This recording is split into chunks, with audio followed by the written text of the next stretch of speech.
Hello साथी, नमस्कार। आपका स्वागत है इस YouTube चैनल पर एसकेसी मैथ पर। मैं आपका बहुत स्वागत करता हूं और आज के इस कक्षा के अंदर हम एक पहली कक्षा से स्टार्ट करने वाले हैं कि त्रिकोणमिति क्या होता है। और ये जो हमारा क्लास होगा, क्लास 10 के लिए हम बैच स्टार्ट करेंगे और क्लास 10th से ही हम आगे की ओर बढ़ेंगे और फिर 9th बैच भी हमारा आएगा।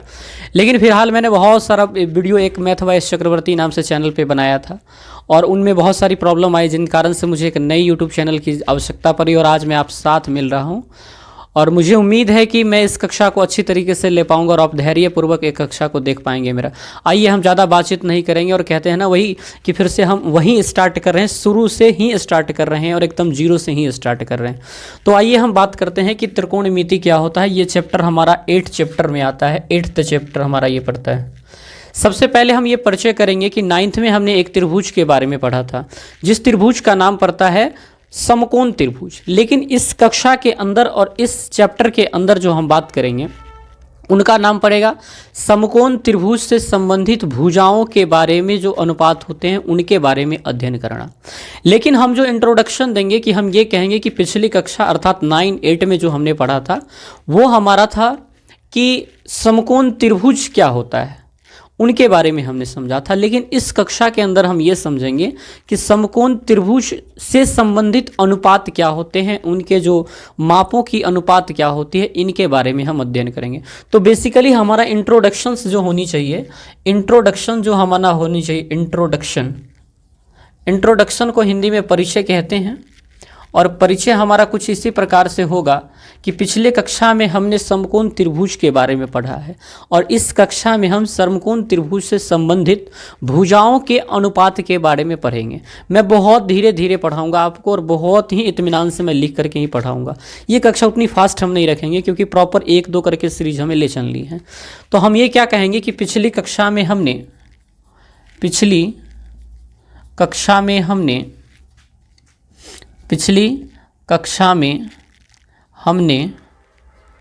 समकोण त्रिभुज,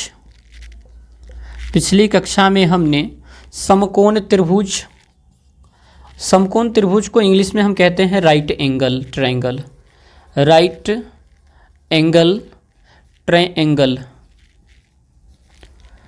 पिछली कक्षा में हमने समकोण त्रिभुज राइट एंगल ट्रायंगल के बारे में पढ़ा है। इस कक्षा में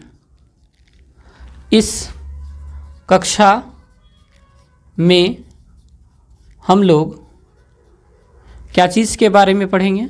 तो समकोण त्रिभुज के भुजाओं के अनुपात के बारे में पढ़ेंगे। इस कक्षा में हम लोग समकोण त्रिभुज के भुजाओं के अनुपात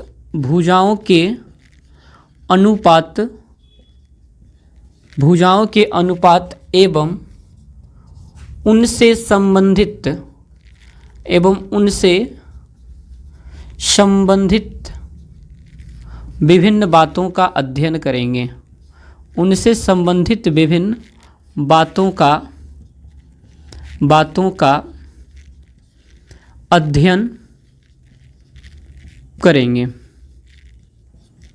ये हमारा पूर्ण विराम होता है। इसमें हमने क्या लिखा कि पिछली कक्षा में हमने समकोण त्रिभुज, बेसिकली हमारा जो फोकस होनी चाहिए वो इस ट्रायंगल के ऊपर होनी चाहिए कि समकोण त्रिभुज के बारे में पढ़ा है। और इस कक्षा में हम लोग समकोण त्रिभुज के भुजाओं के अनुपात, ये जो हमारा है भुजाओं के अनुपात से संबंधित विभिन्न बातों का अध्ययन करेंगे। लेकिन ज़रा हमें ये समझना पड़ेगा फर्स्ट कि ये समकोण त्रिभुज क्या होते हैं। भुजाओं के आधार पे और एंगल के आधार पे त्रिभुजों को कई भागों में बांटा गया है। लेकिन एंगल के आधार पे हम जब बातें करेंगे कि त्रिभुज कितने प्रकार के होते हैं तो वो हम बात कर लेते हैं कि 3 प्रकार के होते हैं त्रिभुज। और उनमें हमने ये जाना था, एक होते हैं समकोण त्रिभुज, एक होते हैं न्यून कोण त्रिभुज और एक होते हैं अधिक कोण त्रिभुज होते हैं। तो हमारे यहाँ सबसे पहले ये जानना पड़ेगा कि ये समकोण त्रिभुज क्या होते हैं। मैं धीरे धीरे ही चलूँगा लेकिन फोकस आपकी होनी चाहिए। ये है हमारी समकोण त्रिभुज। ये क्या होता है? देखिए, त्रिभुज की जब हम बातें करें तो ये हमारा बेसिकली मान लीजिए एक त्रिभुज है और एक त्रिभुज हम मान लेते हैं ये वाला हमारा एक त्रिभुज। जब इस त्रिभुज को हम देखेंगे तो हमारा ये वाला जो एंगल कुछ बन रहा है वो 90 डिग्री का कुछ एंगल बन रहा है, लेकिन बाकी एंगल को हम देखेंगे तो ये थीटा है, ये theta minus 90 degree minus theta है, क्योंकि समकोण त्रिभुज में एक कोण जो होते हैं हमारे वो 90 डिग्री का होता है और न्यून कोण त्रिभुज में जो हमारे होते हैं बाकी 90 डिग्री से छोटा होता है। तो हम क्या कहेंगे कि वैसा त्रिभुज जिसके एक कोण परस्पर 90 डिग्री का हो और बाकी कोण तो न्यून कोण हो ही जाएंगे, क्योंकि एक 90 हो गए तो दूसरे तो छोटे ही होंगे ना। तो वैसा त्रिभुज जिसके एक कोण 90 डिग्री हो उस त्रिभुज को क्या कहा जाता है? समकोण त्रिभुज कहा जाता है। पहले इन बातों को हम लिखते हैं, तो क्या लिखेंगे? वैसा त्रिभुज जिनके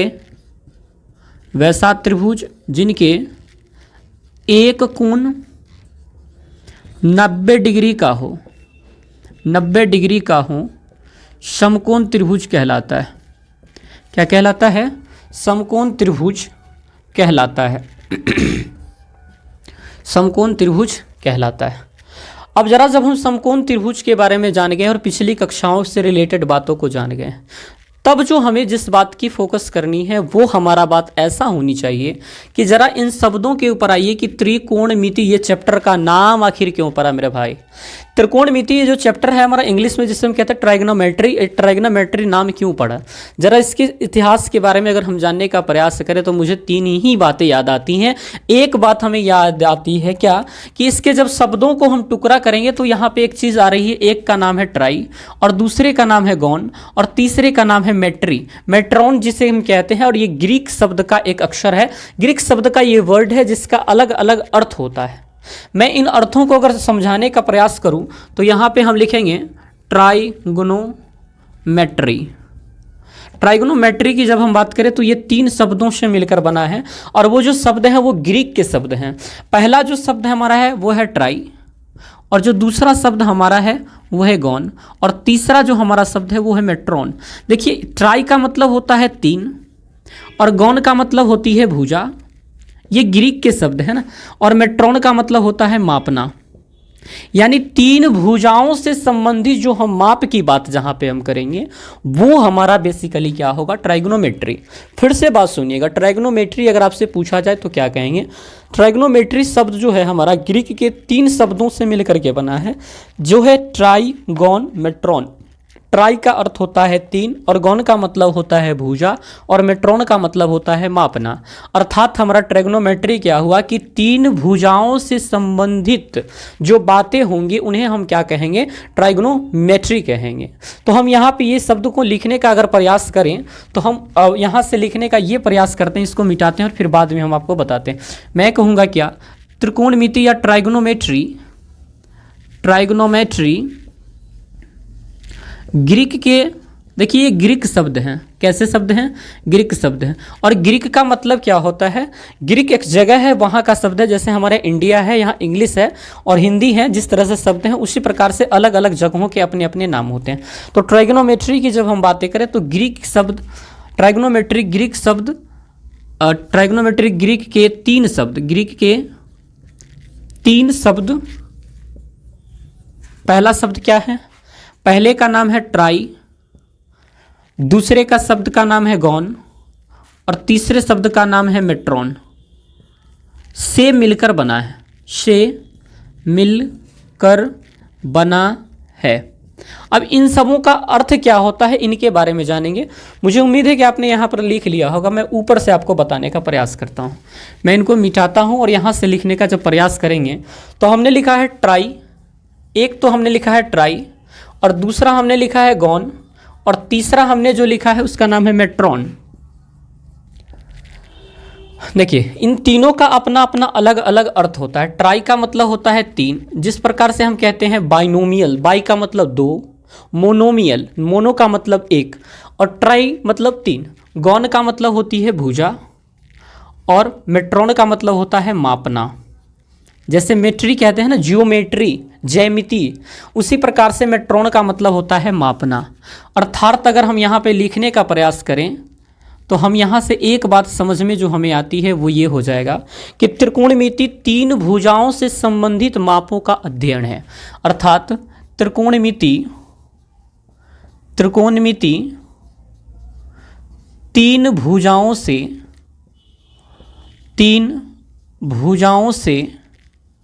संबंधित मापों का अध्ययन है। तीन भुजाओं से संबंधित मापों का अध्ययन है। त्रिकोणमिति बेसिकली क्या है? तीन भुजाओं से संबंधित मापों का एक अध्ययन है। इसे ही त्रिकोणमिति के बारे में हमने समझा।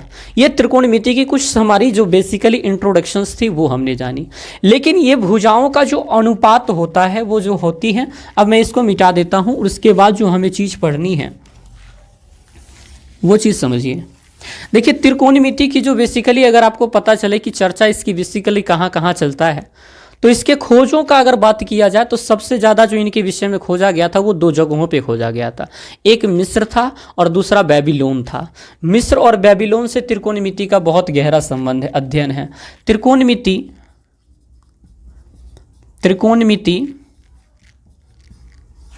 के अध्ययन सामान्यतः मिस्र एवं बेबीलोन से मिलते हैं। मिस्र एवं बेबीलोन से मिलते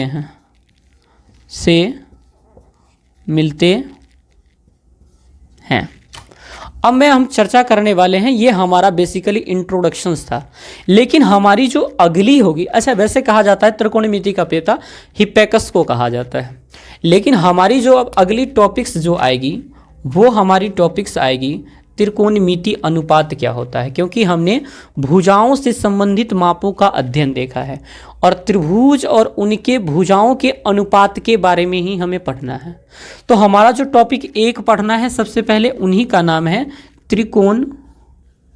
त्रिकोणमिति अनुपात। क्या पढ़ना है? त्रिकोणमिति अनुपात। त्रिकोणमिति अनुपात के बारे में हमें पढ़ना है। इंग्लिश में इसको कहेंगे ट्राइगोनोमेट्री रेशियो।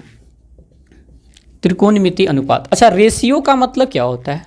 रेशियो का मतलब अनुपात, और अनुपात को सामान्यतः आप ऐसे कह सकते हैं 3/2, या इसी को कह सकते हैं 3:2। और इसी को जब हम त्रिकोणमिति में अनुपात लाएंगे, यानी भुजाओं में हम अनुपात को लाएंगे, तो इसे ही कहा जाएगा। लेकिन ध्यान रखना है, ये भुजा हमारा कैसा होनी चाहिए? ये भुजा हमारी ऐसी होनी चाहिए और ऐसी त्रिभुज की होनी चाहिए जो होती है हमारी समकोण त्रिभुज। यानी समकोण त्रिभुज में भुजाओं से संबंधित जो अनुपात होगा, फिर से सुनिए कि समकोण त्रिभुज में, किस त्रिभुज में? समकोण त्रिभुज में, जिसके एक कोण 90 डिग्री है, और उसके भुजाओं से संबंधित जो जो अनुपात होगा, और वो अनुपात न्यून कोण के सापेक्ष होनी चाहिए, क्योंकि 90 डिग्री के सापेक्ष नहीं, ये न्यून कोण के सापेक्ष होनी चाहिए। तो ऐसे अनुपातों को हम कहते हैं त्रिकोणमिति अनुपात। ऐसे अनुपातों को हम कहते हैं त्रिकोणमिति अनुपात। मेरे भाई फिर से सुनिए, हमने कहा कि समकोण त्रिभुज में, किस त्रिभुज की बात किया जा रहा है? त्रिकोणमिति में भाई साहब समकोण त्रिभुज की बातें हम कर रहे हैं। तो समकोण त्रिभुज में न्यून कोण के सापेक्ष भुजाओं से संबंधित जो अनुपात होंगे उनको क्या कहा जाएगा? उनको हमें कहा जाएगा त्रिकोणमितीय अनुपात कहा जाएगा। मैं इन बातों को लिख दूं क्या? अब जरा देखिए, हम कहेंगे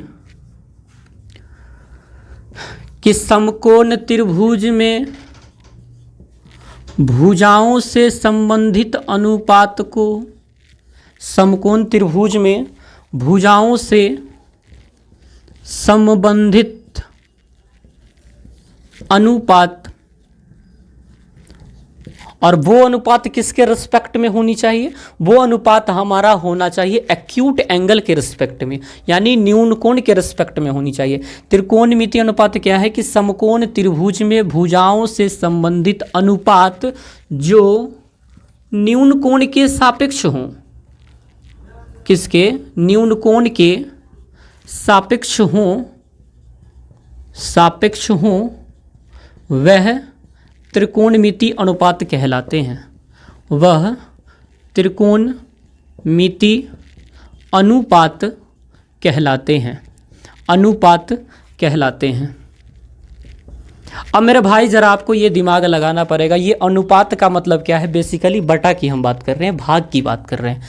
तो समकोण त्रिभुज में भुजाओं से संबंधित अनुपात को ये ध्यान रखना है, भुजाओं से संबंधित अनुपात, और वो किसके सापेक्ष, न्यून कोण के सापेक्ष। जैसे मैं एक फिगर में आपको बता दूंगा, क्योंकि अगली जो हमारी वीडियो बेसिकली इसी पे बनेगी और उसको हम नेक्स्ट वीडियो में ले चलेंगे। ये हमारा हो गया, मान लीजिए कौन सा त्रिभुज है, समकोण त्रिभुज है, और इसका ये वाला एंगल कितना डिग्री है, 90 डिग्री।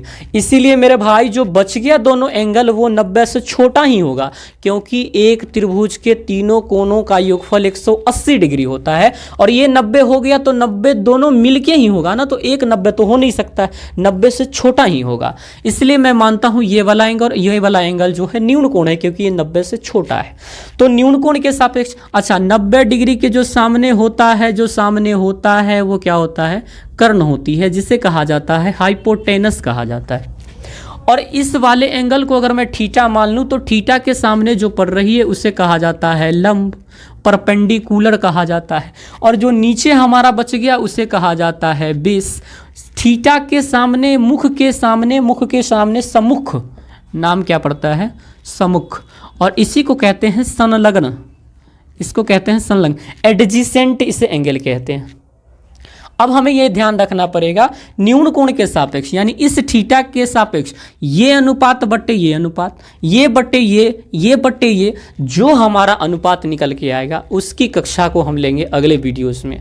तो मिलते हैं फिर अगली वीडियोस के साथ, लेकिन मैं इतना ही रिक्वेस्ट करूंगा कि हमारी वीडियोज़ को बहुत सारा प्यार आपके मिलनी चाहिए। और ये जो वीडियोज़ मेरा फर्स्ट वीडियोज़ है, इस यूट्यूब चैनल का भी फर्स्ट वीडियोज़ है। सो मैं मिलता हूँ फिर आपसे नेक्स्ट वीडियोज़ के साथ, तब तक के लिए आप सभी को शुक्रिया, थैंक यू वेरी मच।